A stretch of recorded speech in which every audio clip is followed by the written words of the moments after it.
जब मैं दिल्ली यूनिवर्सिटी में पढ़ाई कर रहा था तब फर्स्ट ईयर में मेरी दोस्ती एक लड़के से हुई। बिहार का रहने वाला था, बिहार के एक गांव का। अगले 3 सालों में हमारी दोस्ती बहुत गहरी हो गई और आज भी है। और मैं दुआ करूंगा कि आज वो मेरी कहानी ना सुन रहा हो। एक रोज हम 4 दोस्त बैठकर आपस में बातें कर रहे थे कि आगे कौन क्या करेगा, कौन कौन से पेशे में जाएगा। मेरी ईमानदारी से मुझे खुद पता नहीं था कि मेरा आगे फ्यूचर क्या है। मैंने कुछ सोचा भी नहीं था। कॉमेडियन बनना था, घर वाले जाने नहीं देते। क्रिकेटर बनने का जुनून था, पर टैलेंट वैसा था नहीं। तो खैर सब एक दूसरे की बात कर रहे थे। मैंने अपने उस दोस्त से पूछा कि तुम क्या बनोगे, और ये सच्ची कहानी आपको सुना रहा हूं। उसने कहा कि मैं पुलिस अफसर बनूंगा। तो मैंने कहा कुछ खास वजह? उसने एक कहानी सुनाई, बहू कहानी पहले आपको सुनाता हूं। उसने कहा कि जब उसकी उम्र 8-9 साल थी, उसके चाचा की शादी थी। बारात उसके गांव से दूर दूसरे गांव में जानी थी। सारे घर वाले बारात में गए, वो खुद भी गया। लेकिन जो उसके दूसरे चाचा थे, एक छोटे, वो किसी वजह से उस शादी में शामिल नहीं हो सके और वो उसी गांव के एक घर में उस रात रुके रह गए। वजह यह थी कि कुछ फैमिली का झगड़ा था, मैटर था।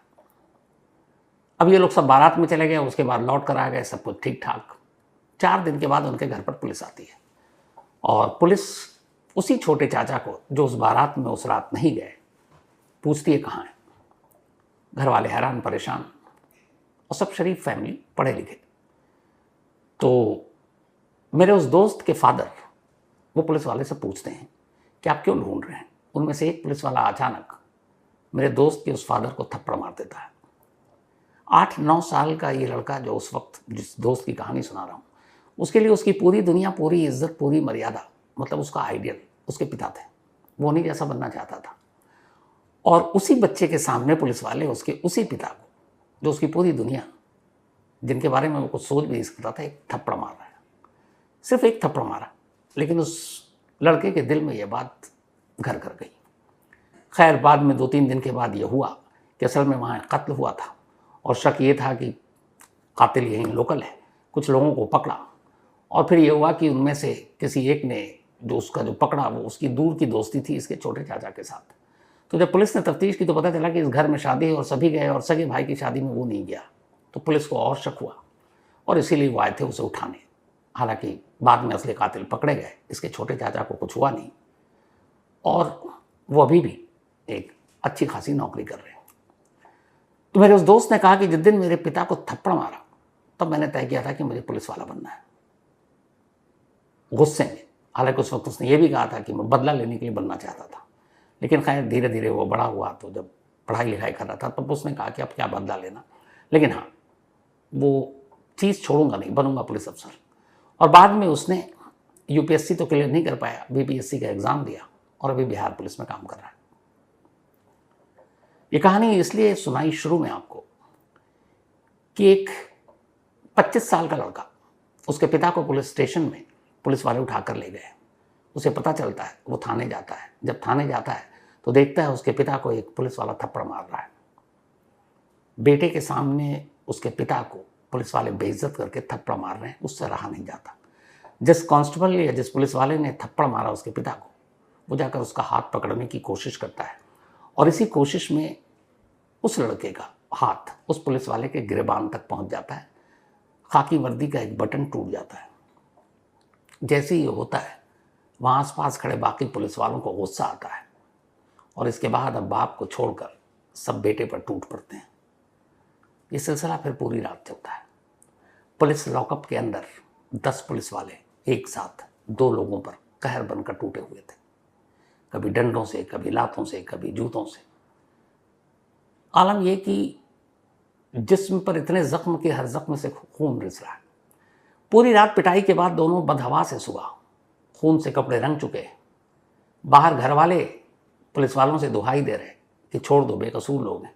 पुलिस वाले मानते नहीं, बल्कि हड़का कर एक से कहते हैं अच्छा जाओ कपड़े ले आओ दोनों के। फिर दोनों के कपड़े मंगाए जाते हैं, कपड़े डार्क कलर के, ताकि खून के निशान छुप जाए। अमूमन काले कपड़ों में लाल खून दिखाई नहीं देता, पानी का धब्बा नजर आता है दूर से। घर वाले वो कपड़े लाते हैं, पुलिस वाले उन दोनों बाप बेटों को पहनाते हैं। सहारा देकर उनसे चला नहीं जा रहा, गाड़ी में डालते हैं और फिर कोर्ट पहुंचते हैं ताकि उनके रिमांड ली जा सके। इत्तेफाक से कोरोना 2020 की ये बात है, 2 गज की दूरी थी। पहली बार जब कोरोना का दौर था 2020 में, पहला जो फेज था, लोग डरे हुए थे कि पता नहीं ये कौन सी बीमारी है कि इंसान को इंसान के करीब आने से लग जाती है और वो मर जाता है। तो जब कोर्ट ले गए तब कोर्ट में भी ये था कि आमने सामने सुनवाई हो नहीं रही थी। तो जज साहब के घर पहुंचे ये पुलिस वाले। जज साहब अपनी पहली मंजिल पर घर के खड़े हुए हैं। नीचे बाप बेटे को लेकर पुलिस उतरती है, नीचे से आवाज़ देती है, जज साहब ये दोनों बाप बेटे हैं, इन्होंने कोरोना के नियम का उल्लंघन किया है, पुलिस पर हाथ उठाया है, पुलिस से बदतमीजी की है, तो इनको आप पुलिस हिरासत दे दीजिए। जज साहब ऊपर से देखते हैं, कहते हैं ठीक है। उसके बाद नीचे एक बंदा जाता है घर में, एक पुलिस वाला, उस रिमांड पेपर पर जज साहब ऊपर से ही पहली मंजिल से साइन कर देते हैं। साइन करने के बाद अब पुलिस के पास एक अधिकार था, चलो दोनों को फिर से ले चलो, और फिर से पिटाई करते हैं। जब उनका मन भर जाता है तब उसके बाद उसे एक सब जेल भेज देते हैं। हालत इतनी ख़राब थी दोनों की कि इन्हें हॉस्पिटल तक नहीं ले जाया गया। इससे पहले जब जज साहब से रिमांड लेते हैं तो जज साहब पूछते हैं कि इनका मेडिकल कराया। पुलिस वाले कहते हैं हाँ साहब कराया, ये रहा इनके फिट होने का सर्टिफिकेट नीचे से एक पुलिस वाला लेकर जज साहब को पहली मंजिल पर देता है। जज साहब देखते हैं, कहते हैं दोनों फिट है, और पुलिस रिमांड का ऑर्डर पास कर देते हैं। बिना मेडिकल चेकअप के अब बाप बेटे जेल में। दर्द और जख्म इतना था कि वो एक रात भी बर्दाश्त नहीं कर पाए। अगली सुबह पहले बेटे की मौत होती है, उसके अगले दिन 24 घंटे बाद बाप की। दोनों जेल के अंदर दम तोड़ देते हैं। इसके बाद जैसे ही ये खबर आती है तब एक तूफान आता है, फिर इंक्वायरी होती है, बहुत कुछ होता है। और अब जो खबर आप सुन रहे हैं लगातार कि 9 पुलिस वालों को एक साथ फांसी की सजा सुनाई गई है, ये उन्हीं 2 बाप बेटों की कहानी है। जिस जज ने ये फैसला सुनाया, सलाम है उनको। उन्होंने कहा कि उम्र कैद की सज़ा बनती नहीं है, क्योंकि उम्र कैद की सज़ा में कई बार बीच में ये बाहर निकल आते हैं। साथ ही उन्होंने कहा कि इस पूरे केस के दौरान कभी 9 लोगों को ज़मानत नहीं मिली, इसलिए बाहर निकल कर ये कुछ खेल नहीं कर पाए। और सबूत ऐसा कि 9 सीनियर पुलिस वालों को फांसी के तख्ते तक ले जाने के पीछे उसी थाने की एक कमज़ोर, सबसे कमज़ोर पुलिस वाली, एक हेड कांस्टेबल, जिसकी गवाही और जिसके जिगर और जिसके बेखौफ होने की वजह से ये इंसाफ हो पाया। ये जो कहानी आपको सुनाने जा रहा हूं, इसके कुल 4 अलग अलग किरदार हैं। एक है 10 पुलिस वाले, उनमें से एक की मौत हो गई उसी कोरोना की वजह से, बाकी बचे 9। एक उसी थाने की महिला हेड कांस्टेबल जिसने एक मिसाल कायम की, और 2 जज। एक वो जज जिन्होंने अगर 20 नवंबर 2020 की सुबह एक बार मेडिकल रिपोर्ट देख लेते या करीब से उन बाप बेटों पर नज़र दौड़ा लेते, उनके कपड़ों पर ढंग से नज़र दौड़ा लेते, तो शायद उस वक्त बाप बेटे को अस्पताल में असर हो जाता, दोनों बच जाते। लेकिन कोरोना ने सबको डराया था। जज साहब भी शायद डरे होंगे, और इसीलिए उन्होंने बिना देखे हुए पुलिस रिमांड पे दस्तखत कर दिया और सौंप दिया उन जल्लादों को, उन कातिलों को जिन्होंने उन दोनों का यह हाल किया था। एक महिला हेड कांस्टेबल जिसके थाने में उसके 10 सीनियर अफसर हैं, पूरा का पूरा थाना इस महिला हेड कांस्टेबल को छोड़ दें, उसकी नज़रों के सामने एक बेकसूर बाप बेटे को, जिनके ऊपर इल्ज़ाम सिर्फ ये था कि इन्होंने कोरोना में कर्फ्यू के नियम को तोड़ा है, इसके लिए क्या सज़ा हो सकती है, इस कदर जुल्म ढाए कि सुनकर आप बेचैन हो जाएं। लेकिन उससे भी बड़ा जख्म और बड़ा जिगर उस महिला हेड कांस्टेबल का, रेवती जिसका नाम है, जिसके सारे सीनियर एक साथ थाने की छत के नीचे 2 बेकसूर लोगों पर तमाम जुल्म ढा रहे हैं, डंडों से, हाथों से, घूंसों से, लातों से, उनके प्राइवेट पार्ट्स पर। और वो कह रही है छोड़ दो, इनका कोई बड़ा जुर्म नहीं है। लेकिन जानते हैं पुलिस वालों ने ये क्यों किया था? क्योंकि उन्हें ये सर्टिफिकेट मिला हुआ था और ये उनकी सोच थी कि वर्दी और उनसे लोग डरें, वो जहाँ से गुजरे सलाम करें। इस वर्दी की इज्जत विज्जत का मतलब नहीं है, बस इससे खौफ खाएं और इस वर्दी के पहनने वालों से आंखों में आंखें डालकर बात ना करें, गिरबान पे हाथ डालना तो बहुत दूर की बात है। तो वो इस वर्दी की दहशत और खौफ को दिखाना चाहते थे, जिसकी वजह से एक बेगुनाह बाप बेटे की जान चली गई। कमाल है उस रेवती का। इन्हीं 10 पुलिस वालों ने जब तक 10वां भी जिंदा था हर तरीके आजमा लिए कि हेड कांस्टेबल को चुप कराया जाए, रिश्वत से लेकर धमकी तक। और इसमें कई बड़े पुलिस वाले भी शामिल हुए। क्यों? क्योंकि इन्हें पता था एक थाने का मामला है, पुलिस बिरादरी की ही बेइज्जती होगी। लेकिन रेवती ने सिर्फ अपने घर वालों से बात की, अपने पति और अपने पेरेंट्स से, और उसने कहा मेरी नज़रों के सामने मैंने थाने के अंदर कानून टूटते हुए देखा है, तार तार होते हुए देखा है। क्या मुझे गवाही देनी चाहिए? क्या मुझे सच बोलना चाहिए? घर वाले रेवती ही जैसे। उन्होंने कहा खामोश रहोगी तो फिर वर्दी पहनने का हक नहीं है तुम्हें। रेवती को यहां से एक रास्ता मिला। उसने तय किया कि वो सच बताएगी, और इकलौती रेवती थी, अगर वो सच न बताती तो अभी जो ये फैसला आया है 2 दिन पहले 9 पुलिस वालों को सजाए मौत, फांसी का, आप शर्तिया यकीन मानिए इनमें से एक को भी सजा नहीं होती, क्योंकि जेल के अंदर की हर कहानी पलट चुकी होती, क्योंकि कोई गवाह तो होता नहीं। लेकिन उन्हीं पुलिस वालों के बीच एक पुलिस वाली एक चश्मदीद बनकर उभरी, और उसने स्टेप बाय स्टेप 19 नवंबर के उस रात की पूरी कहानी जज के सामने खड़े होकर सुनाई, ये जानते हुए भी कि इससे उसके पति को भी खतरा है, उसके 2 बेटियों को भी खतरा है, उसके पेरेंट्स को भी खतरा है, क्योंकि वर्दी वाले बहुत ताकतवर होते हैं। लेकिन वो अपने सीनियर पुलिस अफसरों की भी उसने नहीं सुनी, और वही किया जो एक ईमानदार पुलिस अफसर का काम होता है। सलाम है रेवती जैसी पुलिस वालियों को। एक कहानी है 19 नवंबर 2020 की। तमिलनाडु में एक जगह है सताकुलम। सताकुलम में ही पी जयराज, 61 साल की उनकी उम्र, और इनका एक बेटा 31 साल का बेनिक्स की एक इसी सताकुलम इलाके में मोबाइल शोरूम था उसका। 20 नवंबर 2020 में आपको बता रहा हूं, कोरोना दस्तक दे चुका था, और आपको याद होगा साउथ इंडिया से ही कोरोना की पहली शुरुआत हुई थी, केरल से। इसके बाद पूरे देश में लॉकडाउन लग गया। लॉकडाउन से पहले कुछ कर्फ्यू लगाए गए जहां जहां केसेस ज्यादा थे, और उसमें तमिलनाडु भी था, क्योंकि यहाँ के बहुत सारे लोग गल्फ से आए थे। तो फिर ये हुआ कि दुकानें जल्दी बंद हो जाएंगी। 25 के बाद तो एक तरह से पूरी तरह ही दुकानें बंद हो गई थी बाद में 2020 में। तो कहानी यह है कि ये दुकान पुलिस के हिसाब से, पुलिस का वर्जन है कि 7:30 बजे भी खुली हुई थी, जबकि 7 बजे बंद होनी थी। कुछ पुलिस वाले आए और उन्होंने, दुकान पे बैठे थे जयराज, उनको उठाया अपने साथ थाने ले गए। जब थाने ले गए, इधर कुछ देर के बाद उनका बेटा बेनिक्स पहुंचा अपने शोरूम में, तो देखा पिताजी है नहीं।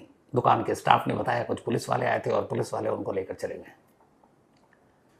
बेटा ये सुनते ही थाने पहुंचता है, और जब वहां जाता है तो पहली बार देखता है कि उसके पिता के ऊपर कई पुलिस वाले टूटे हुए और पुलिस वाले थप्पड़ मार रहे हैं। और तब वो अपने पिता को बचाने के लिए एक पुलिस वाले को पहले रिक्वेस्ट करता है, फिर वो थप्पड़ मारने जा रहा है, उसका हाथ पकड़ने की कोशिश करता है, और इसी कोशिश में उसका हाथ उस पुलिस वाले के गिरेबान तक चला जाता है और उसके शर्ट की एक बटन टूट जाता है। बस इसके बाद अब बेनिक्स की बारी थी। अब बाप बेटे पूरी रात कस्टडी में रहते हैं। उस वक्त तक रेवती अपने घर पर थी, करीब नाइट ड्यूटी थी उसकी। 9 बजे वो थाने आती। जब थाने आती है तो उसे बहुत शोर सुनाई देता है। वो अंदर जाती है तो देखती है कि आधा पुलिस स्टेशन उस वक्त एक कमरे में है, और जहां 2 लोग हैं दोनों फर्श पर हैं, फर्श खून से लाल है, और वो पुलिस वाले उस पर टूट रहे हो। थोड़ी देर के बाद देखती है कि बाकी पुलिस वाले भी आए, और फिर वो भी उसी तरीके से उन दोनों को मार रहे हैं। वो रो रहे हैं, चीख रहे हैं, बीच बीच में निढाल हो रहे हैं, खून इस कदर बह रहा कि रेवती से देखा नहीं जाता। और वो फिर अपने सीनियर से कहती है कुछ हो जाएगा, मर जाएंगे, छोड़ दीजिए। फिर एक से पूछती है क्या हुआ, तो कहता है पुलिस वाले पर हाथ उठा रहा था। रेवती बहुत कोशिश करती है, यहाँ तक कि उनको पानी के लिए भी पूछती है, पुलिस वाले उसे हड़का देते हैं। बहता खून रेवती से देखा नहीं जाता, और जिस तरीके से उस पर जुल्म हो रहा था वो देखा नहीं जाता। पुलिस वाले अपने बूटों से उनके दोनों के प्राइवेट पार्ट्स पर हमला कर रहे थे। इसके बाद बाल पकड़कर डंडों से कहाँ कहाँ कैसे कैसे मारते रहे। रेवती उस कमरे से बाहर आई, कोशिश कर रही थी कि चीखों की आवाज़ उसके कानों तक ना आए, लेकिन ये मुमकिन नहीं था, और वो पूरी रात उन बाप बेटे की चीखों को सुनती रही। इधर जब दोनों नहीं पहुंचे घर, तो अब इनकी पत्नी, बेटी, बाकी रिश्तेदार थाने पहुंच गए। क्या हुआ? एक छोटा सा बिजनेसमैन, कर्फ्यू का उल्लंघन और थाने में। पुलिस वालों ने कहा नहीं, इन दोनों को सबक सिखानी है। ये पुलिस वालों से कुछ छोटा समझते हैं, पुलिस वालों से डरते नहीं हैं। रात भर बाहर परिवार बैठा रहा, अपने ही उन दो बाप बेटों की चीखों को सुनता रहा, रोता रहा, गिड़गिड़ाता रहा, पर पुलिस वालों के कान पर जू नहीं रेंगा। रात से सुबह हो गई। इस दौरान में इस थाने के कुल 10 पुलिस वाले इन बाप बेटों पर जुल्म ढाते रहे। इन 10 में से एक उस थाने के इंचार्ज थे इंस्पेक्टर एस श्रीधर, दूसरे थे सब इंस्पेक्टर के बालकृष्णन, तीसरे थे sub inspector P Raghu Ganesh, चौथे थे हेड कांस्टेबल एस मुरुगन, पांचवें हेड कांस्टेबल एस समुद्रई, छठे कांस्टेबल एम मुतुराज, आठवें कांस्टेबल एस चिल्लादुरई, इसके अलावा कांस्टेबल एस थॉमस फ्रांसिस और कांस्टेबल एस वेलुमुतु। 10वां जो आरोपी था वो एक सब इंस्पेक्टर पलदुरई। हालांकि पलदुरई अब इस दुनिया में नहीं। 2020 की कोविड-19 में कोरोना की वजह से ही सब इंस्पेक्टर पलदुरई की मौत हो गई थी। तो ये 10 पुलिस वाले पूरी रात 19 नवंबर को बाप बेटे को पीटते रहे। अब सुबह हो गई। सुबह हो गई तो अब यह है कि आपको जब किसी को पकड़ते हैं और अब फैमिली वाले को पता है फैमिली थाने के बाहर है, 24 घंटे के अंदर आपको कोर्ट में पेश करना जरूरी है, कानून है। तो अब इस थाने के इंस्पेक्टर को लगा कि एक बार कोर्ट में पेश तो कर ही देते हैं, उसके बाद फिर से पीटेंगे। तो इंस्पेक्टर एस श्रीधर ने कहा कि इन दोनों को तैयार करो, कोर्ट ले चलना है। अब दोनों की हालत ऐसी नहीं कि ठीक से खड़े भी हो पाए। जो कपड़े पहने थे वो खून से लाल हो चुके थे। पुलिस वालों ने बाहर बैठे उनके परिवार के लोगों से कहा, जाओ पहले इन दोनों के कपड़े लेकर आओ और कपड़े का रंग काला होना चाहिए ताकि खून और जख्म के निशान सब छुप जाएं। घर वाले भाग कर गए, कपड़े लेकर आए। फिर उन्होंने उन दोनों के कपड़े उतरवाए। इसके बाद जिस कमरे में पिटाई की थी पूरा फर्श खून से लाल था। उस फर्श को उन्हीं का खून जो रिसा था उन्हीं दोनों से कहा, साफ करो। बाप बेटे जख्मी हालत में मरने के कगार पर और मार न खाएं, फर्श को साफ करते हैं। अपने ही खून को अपने ही खून से सने कपड़ों से पहले साफ करते हैं, फिर थाने वाले दूसरे कपड़े देते हैं, उससे साफ करते हैं, और इसके बाद फिर उन्हें निकलने से पहले अच्छी तरह से समझाया जाता है कि अगर जज के सामने चीखे या मुंह खोला तो दोनों मारे जाओगे। पर उनके अंदर तो बोलने की भी हिम्मत नहीं बची थी पूरी रात पिटाई के बाद। इसके बाद दोनों को एक गाड़ी में डालकर वो नज़दीक के अपने जज साहब के पास ले जाते हैं। कोरोना था, जज साहब घर पर थे। खबर दी जाती है, पहली मंजिल की बालकनी में आते हैं, नीचे गाड़ी में ये दोनों, और पुलिस वाले नीचे से आवाज़ देते हैं, साहब ये दोनों हैं, ये इनका जुर्म है, कर्फ्यू का नियम तोड़ा है, पुलिस वालों पर हाथ उठाया है, तो इन्हें आप पुलिस कस्टडी दे दीजिए। जज साहब 2 दिन की पुलिस कस्टडी का हुक्म ऊपर से ही सुना देते हैं। जज साहब को उनका मेडिकल सर्टिफिकेट भी दे दिया जाता है कि ये फिट है, इलाज हॉस्पिटल से लेकर आ रहा हूँ, जबकि उन्हें सीधे थाने से लाया गया था। हॉस्पिटल के जो डॉक्टर थे वो भी साथ में मिले हुए थे। हालांकि अफसोस है कि इस सज़ा में उन डॉक्टर का कोई नाम नहीं है जिन्होंने ये बिना पेशेंट को देखे हुए फिट होने का सर्टिफिकेट दिया था। ये सब हो गया। उसके बाद इन्हें पुलिस कस्टडी पूरी होने के बाद जेल ले जाया गया।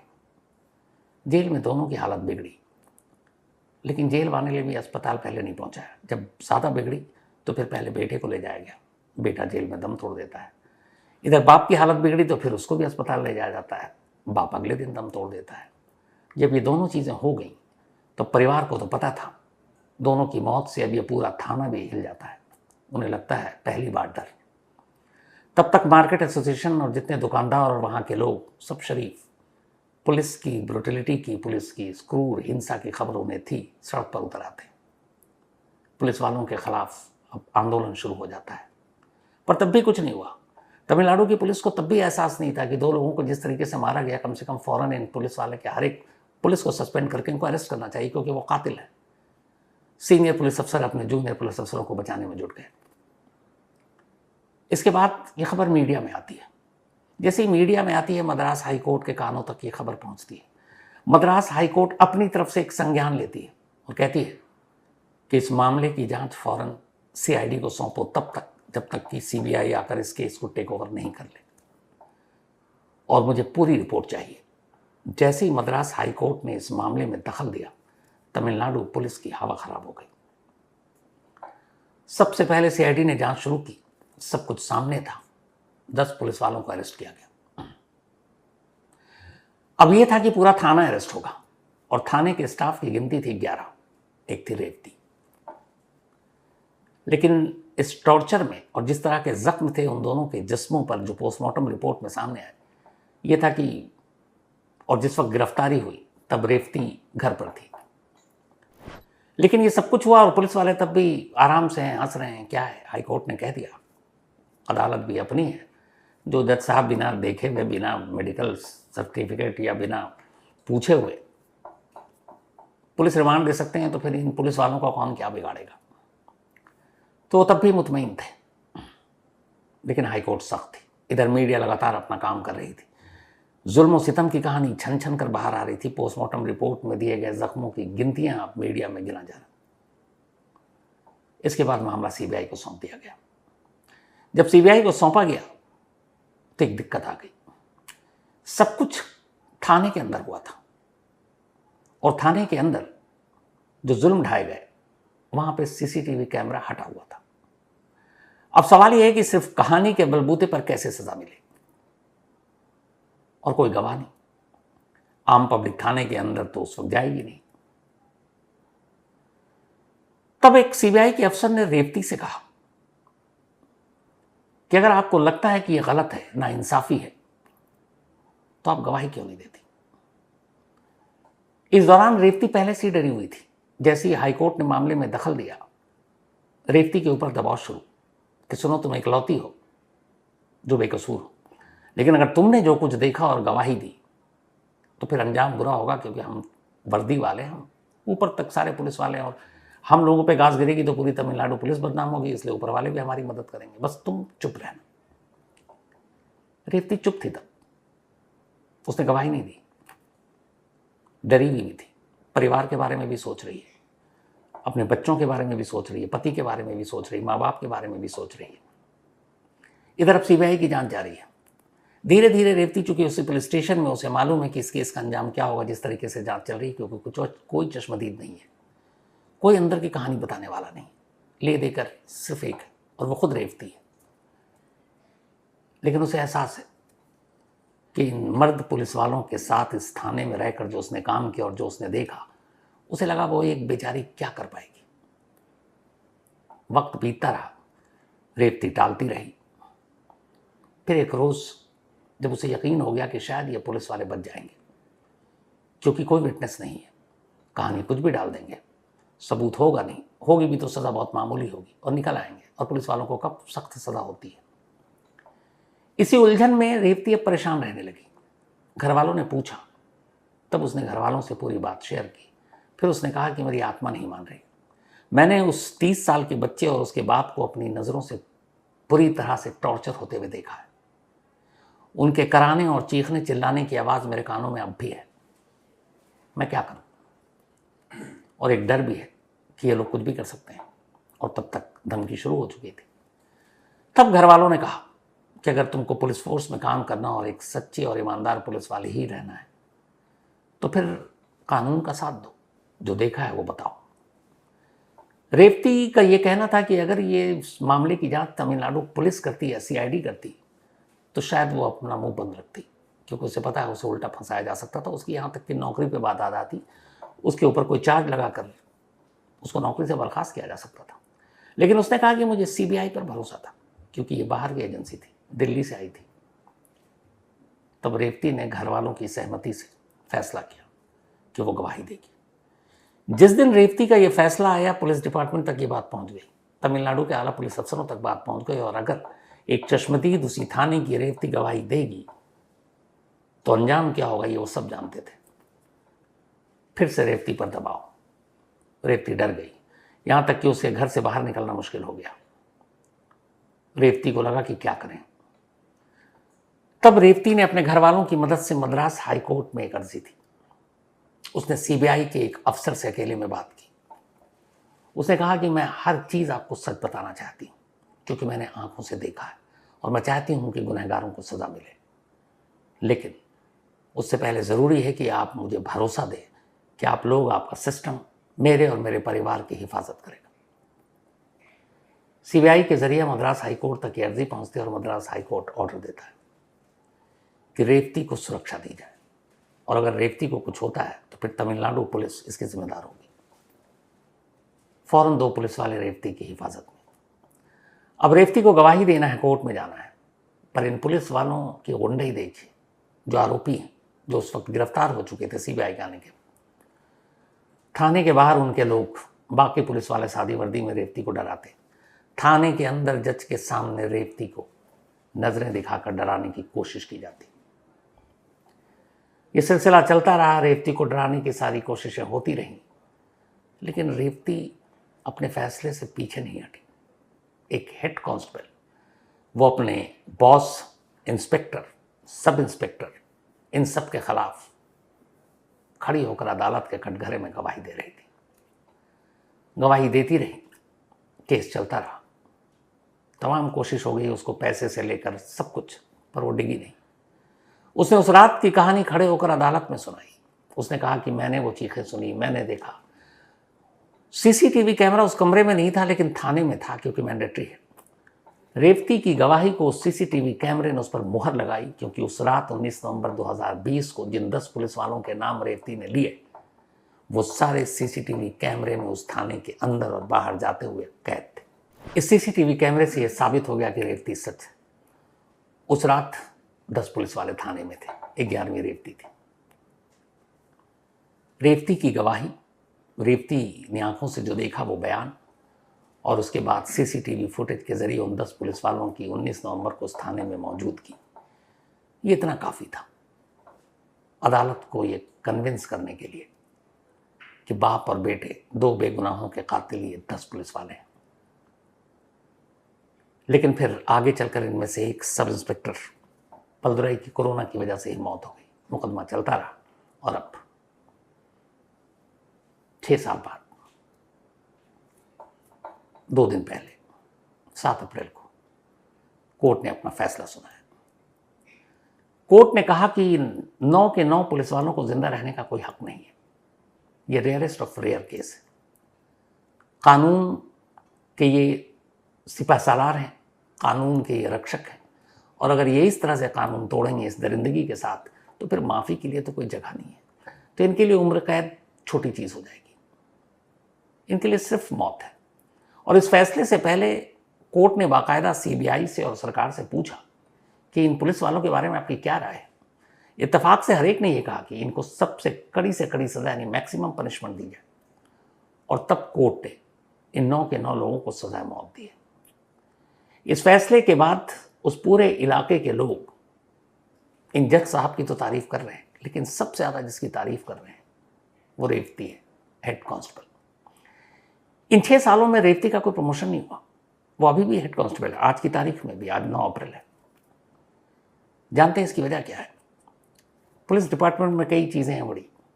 एक ये है कि अगर इसका प्रमोशन कर देते तो इस थाने से इसको कहीं और भेज दिया जाता, और उसके बाद फिर गवाही और बाकी चीज़ों पर असर पड़ता। रेवती ने कहा था कि जब तक ये फैसला नहीं आ जाए और जब तक गुनहगारों को सजा नहीं हो, मैं यहीं रहूंगी, चाहे बेशक नौकरी से हटा दो या रखो। रेवती वहीं थी। अब फैसला आया, रेवती खुश है, और अब वहां के आम लोग मांग कर रहे हैं कि रेवती को प्रमोशन दिया जाए। वहां के आम लोग मांग कर रहे हैं कि तमिलनाडु सरकार रेवती को एक उच्च सम्मान दे, क्योंकि ऐसी एक पुलिस वाली हर पुलिस वाले के लिए एक मिसाल है। इस फैसले के बाद तमिलनाडु की सरकार और वहां के आला पुलिस अफसरों से भी रिएक्शन लेने की कोशिश की गई, और वो भी कहते हैं कि हाँ, इस केस को अगर अंजाम तक पहुंचाया गया है तो वो रेवती की वजह से, वो ना होती तो ये फैसला ना होता। लेकिन इस कहानी का दूसरा पहलू ये है कि कोर्ट ने सजा तो सुना दी, अब रेवती के दुश्मन और भी बढ़ गए, क्योंकि इन्हें सजाए मौत मिली है, और इन पुलिस वालों के बहुत सारे दोस्त, रिश्तेदार, उनकी नज़र में रेवती ही वो हस्ती है, वो शख्स है जिसकी वजह से इन लोगों को सजाए मौत मिली है। तो उनकी नज़र में रेवती एक तरह से एक खतरा है। हालांकि 2 पुलिस वाले अब भी मद्रास हाईकोर्ट के फैसले की वजह से रेवती की सुरक्षा में लगे हैं, उनके परिवार की सुरक्षा में लगे हैं, लेकिन खतरा बढ़ गया। पर यह कहानी अभी अधूरी है, क्योंकि तमिलनाडु के इस कोर्ट के, लोअर कोर्ट के जज ने अपना फैसला तो सुना दिया, और बहुत ही खूबसूरत फैसला सुनाया, लेकिन ये लड़ाई यहीं ख़त्म नहीं होगी। अभी इसके बाद हाई कोर्ट है, फिर सुप्रीम कोर्ट है, फिर पता नहीं कितनी चीज़ें हैं। जिस दिन इस देश की आखिरी अदालत निचली अदालत के इस फैसले को बरकरार रखते हुए सचमुच इन 9 पुलिस वालों को फांसी के तख्ते तक ले जाए, तब समझिए कि ये इंसाफ हुआ। हालांकि जहाँ तक मुझे याद है, हमारे देश का अब तक का आज़ाद हिंदुस्तान का ऐसा कोई केस नहीं है जिसमें किसी पुलिस वाले को शायद सजाए मौत मिली है। सज़ा तो सुनाई गई, लेकिन फांसी पर चढ़ाया गया ऐसा अभी तक नहीं हुआ है। क्या इस केस में होगा? बड़ा सवाल है। इसी सवाल के साथ आपको छोड़ता हूँ आज की इस कहानी में।